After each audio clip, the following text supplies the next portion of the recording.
Welcome back to another CS2 skins video, and a new update dropped last night which left the community in shock. You probably know what I'm talking about, as you can now use 5 covers to trade up to gold items. So in this video I will go over what this means for the market right now and what I think it will mean for the future of Counter-Strike skins as a whole. But before we start, this video was sponsored by SkinsMonkey, which is a trading platform where you can trade your old rusty CS2 skins for some new shiny ones in seconds. You just select the skins that you want to trade and the ones that you want to get. You click trade and it's done. If you use my code OZNI on the website, you get a bonus of up to $5 for free and a 35% bonus when buying balance. They also host giveaways in the freebies page, and link to SkinsMonkey is in the description. Okay, so you know that I'm someone who makes CS skins video content on YouTube, and even I have to admit that skin prices in general were getting to a ridiculous point. It came to the point where a $500 budget would be considered cheap for a knife plus glove combo, and with that $500 you couldn't even afford anything anywhere near nice.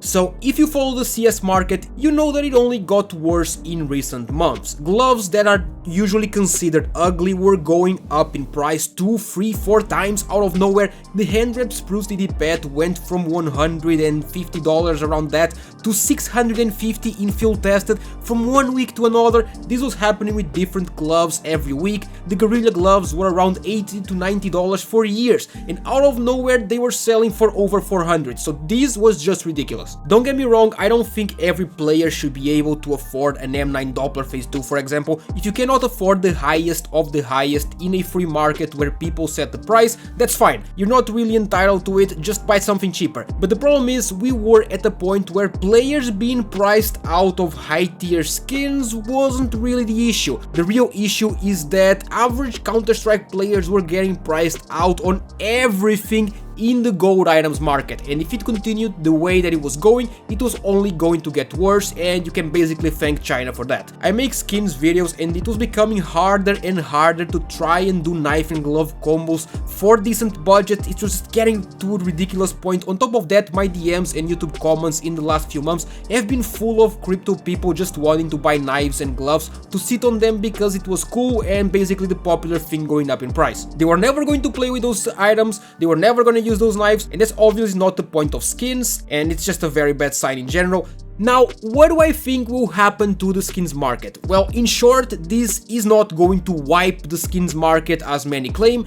The long-term result here, in my opinion, will be, first of all, knives and gloves will become much cheaper. This is basically guaranteed. At this point, a lot more people will be able to afford nicer stuff, and this will increase interest in skins from casuals who in the past didn't really want anything to do with it because gold items were at ridiculous price points. Covers and pinks with good float especially will be much more expensive than they were because people will want to trade them up to knives, and they will slowly become less and less available as they are used. One trade up will basically burn 5 covers forever. What this will do is kind of rebalance the market. It basically takes money out of gold items and puts some of it back into covers. So for the future of the skins market, there will still be ways to make money and sort of invest into Counter-Strike skins, but people won't be nearly as priced out of nice things as they used to be. It's also true that people lost a lot of trust on Valve with this update, so I don't know how much this will affect the market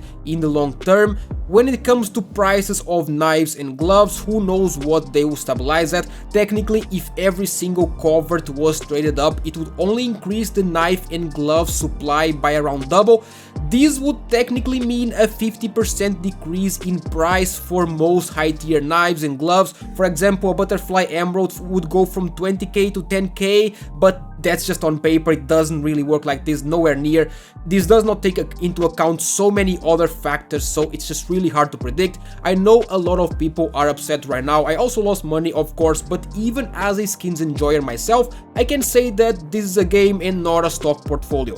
Was this the best way to drive prices down for high tier items? I'm not sure about that. Maybe there were better ways, either by releasing old golds in new cases or just increasing the amount of case drops you get per week, but I've been saying for months that I think Valve want to discontinue cases in the long term, and if that's true, those two options weren't really realistic. If they did it this way, there's for sure a reason behind it that we don't know yet. Oh, and by the way, I'm not trying to say that Valve are like the Robin Hood style of good guy who just want you to be able to afford nice stuff. The fact that way more gold items will be available and sold on the Steam market and not just on third-party websites surely crossed their mind, and they know that they will benefit from this. So let me know if you agree or disagree with my points and what your opinion on the update is overall. And that is it for this video. Leave a like and subscribe to the channel to stay updated with everything that is happening in Counter-Strike 2.